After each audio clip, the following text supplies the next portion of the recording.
Welcome to Sun City News. I'm your host, Norman Taylor, and here's a peek at some of the stories on the agenda for this week. Reporter Georgia Lash interviews Colonel David, also known as DJ Spiso, speaker for the Sun City Veterans Association. We have information on the United Way volunteer program, and later in the program we have a Low Country Happenings report. Those stories and more coming up. Sun City News starts now. This is Sun City News. With our news team bringing you stories from Sun City and the Low Country. Taking the lead with entertainment news. And on deck is our sports report. Sun City News, from people you know, about people you know. This week's SCTV News starts now.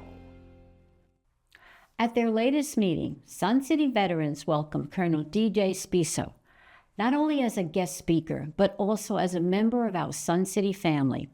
His father, the late David Spiso, served on the Hardyville Town Council, and his mother, Martha, is very active in our community. Colonel Spiso shares his experience in the Air National Guard.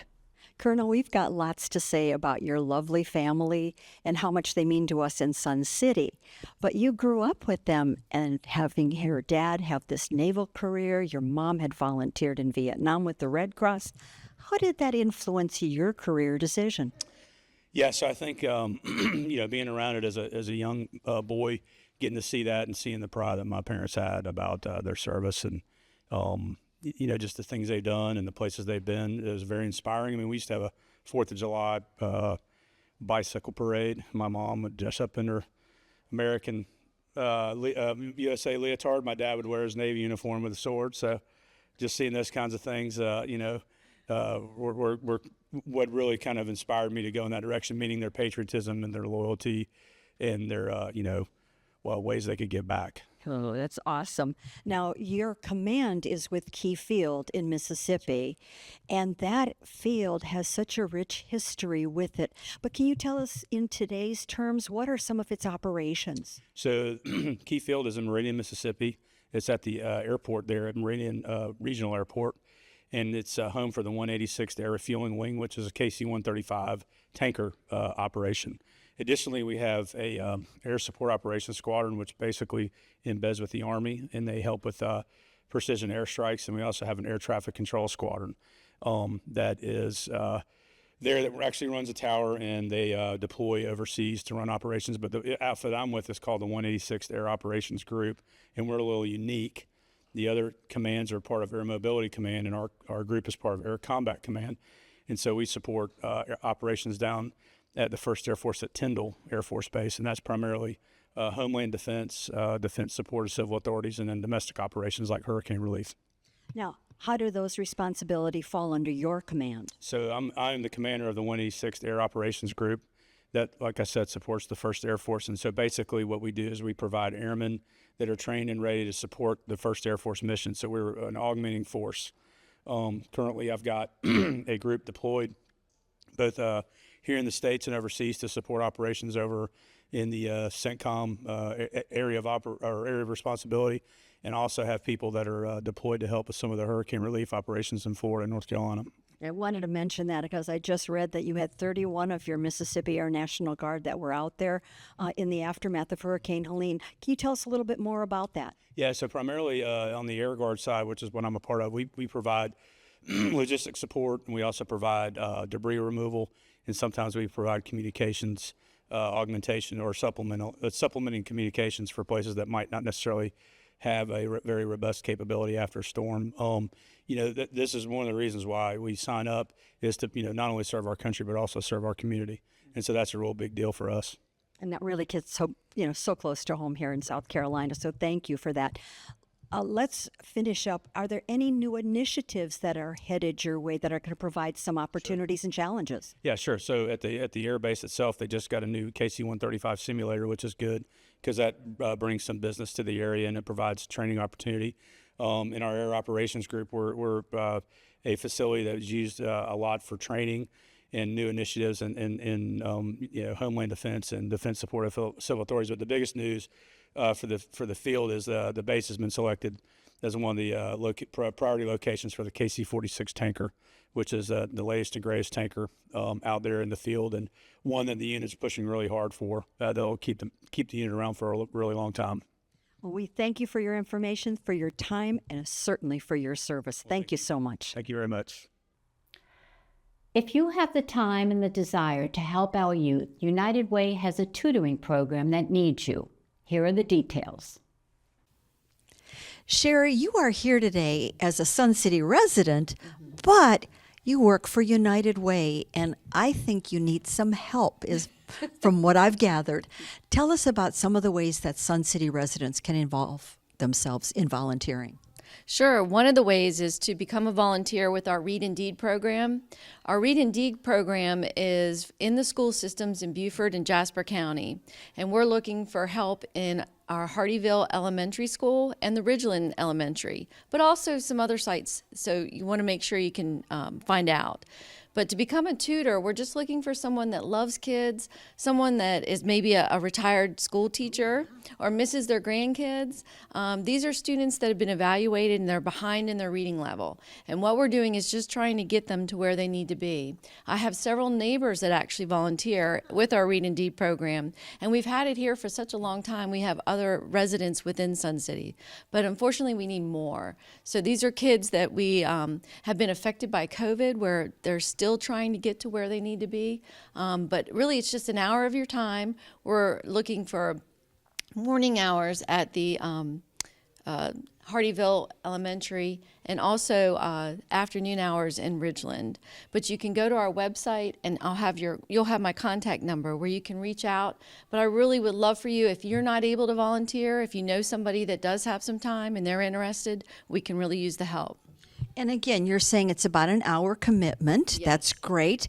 And it sounds like the credentials needed are just love of kids. Yes. And a way to help them learn to love and understand their reading projects that they're being given in school. Yes. This is a great program, and it's one of many that United Way has. And I know you'll be coming back to talk with us about your tax program soon.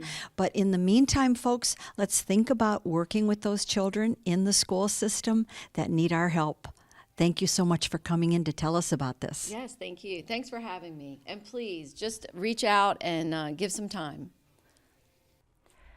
Still more to come. We hear about the upcoming woodworkers sidewalk sale. We inform you about the golf course nature tour.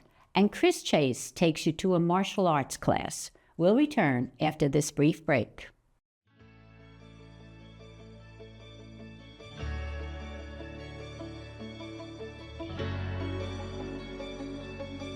For October's edition of In Our Neighborhoods, we start out with Palmetto Place. They had a barbecue at Riverbend.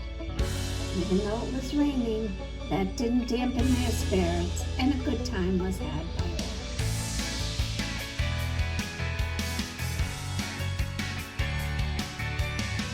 Next up was a visit from Securitas, and that was hosted by Hampton Village at their annual meeting. Next up is a visit to Riverbend, and there we have an avant-gardener who has an interest in butterflies. Lastly, we have all neighborhoods involved in GFWC's National Day of Service. Our SCTV crew got all the details on the upcoming, always popular woodworkers sidewalk sale. Let's listen. Well, Tim, you've got a big event coming up, so tell us about it. Yes, we have our annual open house and sidewalk sale. It's coming up on the 2nd of November. It's from 10 to 2 here at the wood shop.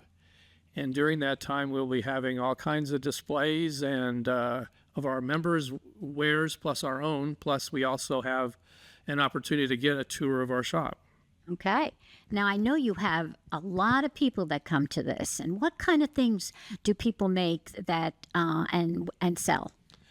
They sell everything from bottle stoppers and various different items that they've made in the shop, that cutting boards. Now we have our new technology SIG that's doing a lot of the new laser engraved and technology stuff, plus our CNC router work, which is in engraving also. Plus, we actually have 3D printing now, which is an element that's been added to the shop just recently. And all those things, in addition to the traditional woodworking stuff, are going to be shown at our open house. Okay, so there's always new innovations coming up. And also, you're going to be giving tours inside and people there showing all the workings of the woodworker shop? We have our members that are going to be displaying their things. If they're not selling, they've actually displaying their work. We also have a demonstration by our lathe group that's going to be actually turning products and giving away little flower pots to everybody. We actually have a silent auction where members have donated things like you see in the display case behind us here that they've donated to the guild as a way of us making money. So they've done work, given it to us to use to raise money for our operations, and that's the silent auction. Okay. And what do you use all this money that you get from this? Well, I know it takes a lot to run this place. So that's what most of our money goes toward, is basically keeping all the equipment. Every piece of equipment that's in the shop that's currently there has been purchased by our membership. Of course, it becomes a community asset after that. But all the equipment in our shop has been purchased by our membership. We also have money that we have been collecting and gaining, using for the opportunity of future expansion of our shop. So that's one of the things that we really want to take the opportunity to build an expansion that would give us growth into the technology area, so we could provide access to those technologies for our new members that are coming to the community. And it's what we call a makerspace, and that space is essentially identified as a space where our new CNC routers, our laser engravers, and our 3D printers would exist in an environment that's clean and safe for them to be operated in. I know every time I come here, it's spotless over here. Talk about your members. How many do you have? Right now we have 968 members, growing hopefully in the future year to getting close to and bumping up against 1,000 memberships we hope to by the end of next year. That's an awful lot. Now, some of the stuff we see back here on the shelf, these are all the things that some of your members make. What's like the most popular thing that people like to buy? Popular thing that people like to buy. That's a difficult thing because I think it runs in spurts. I think it depends on the year and what's being made. I mean, I think that we have now the biggest thing that we see is a lot of charcuterie boards that are being created that are fancy now because of our laser engraving. We're being able to offer that opportunity that when they buy a charcuterie board, they can personalize it. And once it's personalized, it becomes something that becomes significant to the person they're giving it to. So I think that's one of the things that you're going to see going on too. The Golf Course Nature Tour Steering Committee has some fun ways to entertain your visiting grandchildren. SCTV got the details. It may be a little early, but never too early to start planning for the holiday. That's right. And especially when we might have those beautiful grandchildren coming to visit. And you've got something special that we could do with those grandchildren. So tell us about it, Freddie. Well, we have Golf Course Nature Tours, but for the holidays, this year on Saturday of Thanksgiving weekend, we're doing a special tour at 8:30 in the morning for grandparents and their grandkids. The grandchildren must be at least 5, so they have an hour's attention span. And we go out on the front 9 of Okatee Creek, and we have a lot of fun. We have scavenger hunts and fill in the blank, and then quizzes. They can quiz their grandmother or grandfather. We used to think it was for them to remember later the facts, but the older ones, the teenagers, like to see if grandma and grandpa remember the facts. Mm-hmm. And so we have a great time. They learn about the birds, they learn about the alligators, and the whole thing about the low country and our beautiful campus here. So it's a 1 hour, it's free. They must ride in their grandparents' golf cart because of liability issues. And so you sign up, just like you sign up for any other tour. And we've just announced those tours for November and December. For all of the different tours, those are 2-hour tours. And there's lots of space available. People tell me all the time that, oh, they're always full. But November and December just got announced. And there's lots of space. And I love that time of year for a golf course nature tour because the permanent birds, like all our wading birds here, are here, but then the wintering birds are coming back, like the beautiful hooded mergansers. And so it's a great time to go out on a tour, and we welcome everybody to sign up, but please sign up for the Grandkids Nature Tour. That's Saturday, Thanksgiving weekend, 8:30 a.m. I have been on the golf course nature tours with the kids. They know a lot and they learn a lot. So it is fun. And it is the games, everything else you all get into this. Now, let's remind everybody, how do they sign up? They go to the golf course nature website, and there's links there, but you're going to have right on this program. That's right. Just check the screen. Thank you for letting us know about this. This is something to plan, Grandma and Grandpa. Wing Chun is a Chinese martial art based on simplicity and directness. It is also effective in the event that you need to defend yourself. Through practice, you will gain strength, flexibility, balance, and technique. Reporter Chris Chase went to Riverbend to learn with Dr. Alan Waddell. Now, Alan, your Kung Fu family is very impressive. Could you tell us a little bit about it? Yes, absolutely. So I started my Kung Fu journey in China, and after moving back, I found a teacher in Iowa while I was attending chiropractic school. Our lineage is very tight, and we keep our system to the most advanced level. So I try to honor my family, and I'm here to spread our knowledge and teachings to the best of my ability to honor my Sifu. Now, there's quite a few different sections, isn't there, for Kung Fu? Yes. So in our family, we first teach what's called Silim Tao. This is the first form. It teaches us to deal with things directly and to establish good stance and power. So that is the first thing that we teach. And then moving from there, we teach Chum Kyu, which is the next form, where you learn movement, how to move this form around and shift. After that, we get to what's called Byuji, which is the extreme situations where you have to make a recovery from a mistake or a bad position. And then we work with the wooden dummy, and then the long pole and the knives. That's excellent. Now, Wing Chun, did it come about? Yes, so Wing Chun has been around for at least since the 1600s. We follow from our oldest lineage documented a man named Leong Jan. Our family line proceeds through to Ip Man, Ip Ching, and a few others that I won't mention on camera. Okay, so the first thing that we learn in Wing Chun, and the most important thing, is what we call stance, or ma. We start with the feet approximately shoulder width apart. The toes are going to be pointed inward slightly. Then bend the knees so they're over the toes. And you're going to rock your hips forward. Spine above the pelvis, head above the spine.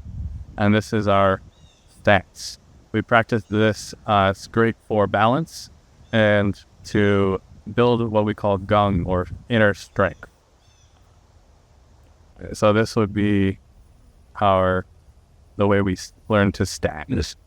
Okay, now demonstrating from the side.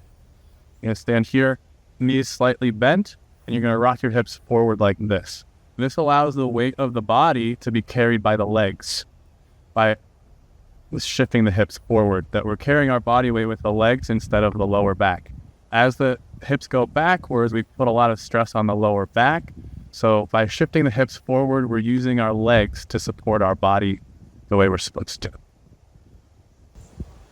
So now I'm going to demonstrate for you a little bit of the first form, understanding that learning Wing Chun is not just learning a martial art, it's also learning about good biomechanics and body mechanics, so you know how to use your body in a certain way. This helps with fall prevention. This will help with balance, grounding, flexibility, and much more. So here's my family's Silim Tao Wing Chun.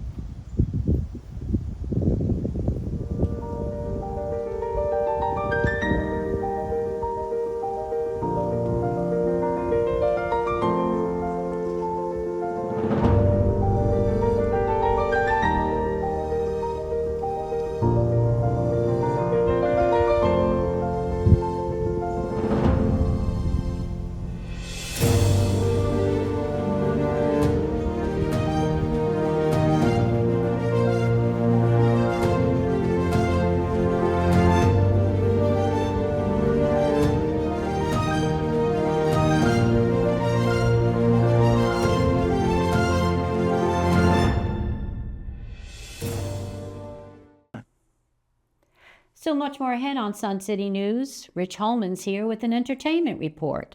We have a Low Country Happenings report. And Doug Wright has sports. So stay with us.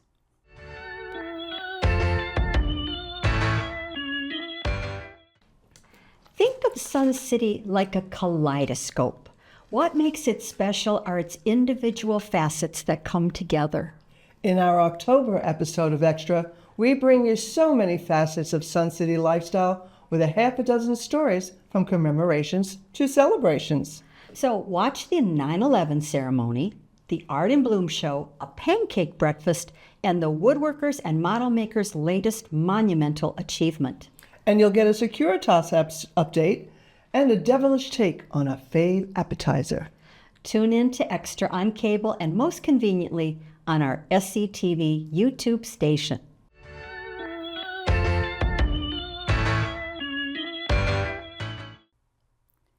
Rich Holman standing by with entertainment news. Thanks, Norma. Looking for some fun? Oh, we got you covered. Here's a fun way to make a gift for that someone special. On November 6th, come and enjoy a creative afternoon painting oyster shells. Artists Melissa Dent and Helen Redding will walk you through painting up to 3 oyster shells with several prints to choose from. You can see displays now at Lifestyle Services. All supplies are included and the cost is just $47. Class starts at 2 p.m. in Pinckney Hall and capacity is only 40 people. Pick up tickets online or through Lifestyle Services. Limit 4 tickets per household.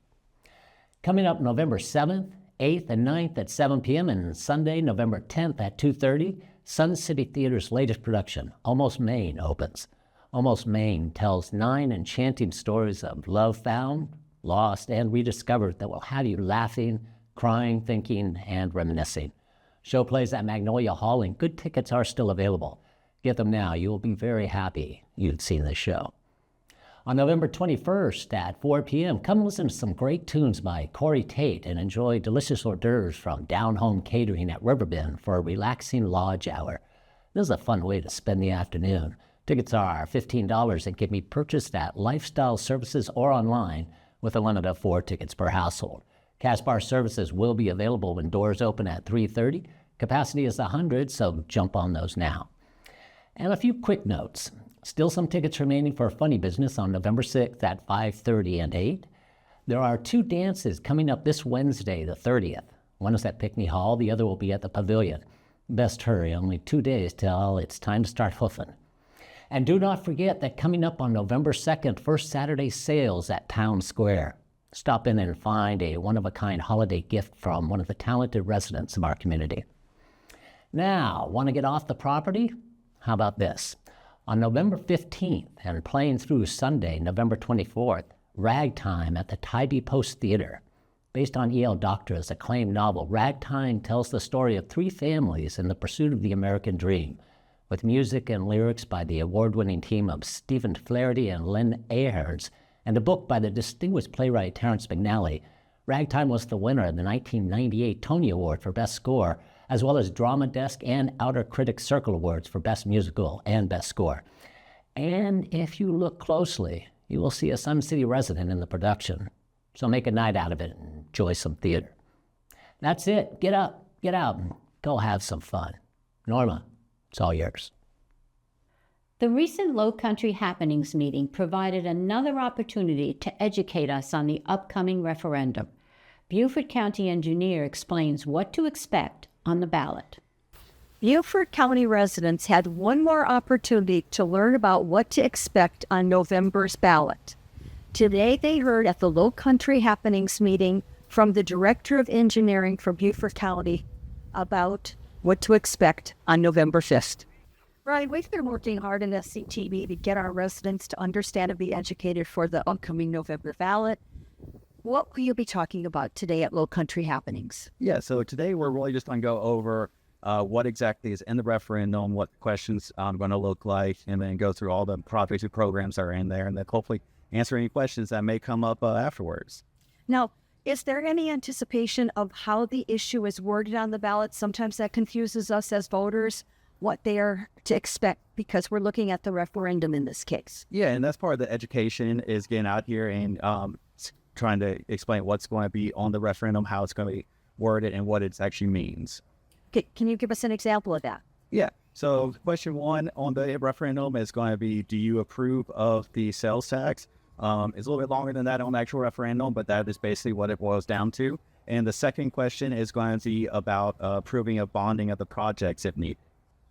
So, Ryan, with 2 questions on the ballot for Beaufort County directed at the referendum, is there any connection that 1 and 2, question 1 passing, question 2 passing, what will happen?